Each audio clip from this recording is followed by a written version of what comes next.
Negaliu pasakyti, nesusidūręs. Kažkokia sąnarių liga, tai susijusi, tai sąnarių liga. Kažką esu girdėjusi, bet labai nedaug. Ne.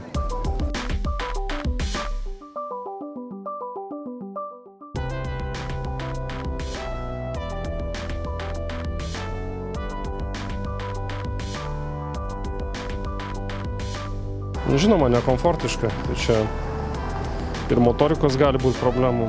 Tikrai nepatogu žmogui turi būti. Čia žmogui ir judėti yra sunku, iš esmės, nes tai visus sąnarius liečia. Rašyti be abejo, tai būtų neįmanoma rašyti.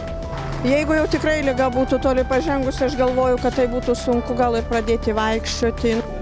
Kieta, keista, nepatogu. Labai didelis diskomfortas ir apribojimas kasdienių darbų veikloje tikriausiai būtų vienas iš jų paprasčiausias rašymas.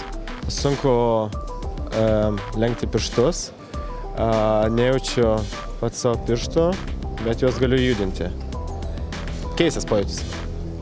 Visų pirma, apsirengti, užsirišti batus, taip pat ir, nežinau, turbūt parašyti. Nelabai patogu. Norėčiau, kad taip nebūtų. Aš nežinau, man sunku apie tai galvoti. Tiesą pasakius, apskritai, aš galvoju, kad jauni žmonės ir mano amžiaus žmonės nelabai mąsto apie ligas ir nelabai nori apie jas mąstyti, o tikriausiai tas informacijos stygius ir nenoras apie tai mąstyti ir priveda galiausiai prie to, kad tos ligos kažkokios atsiranda.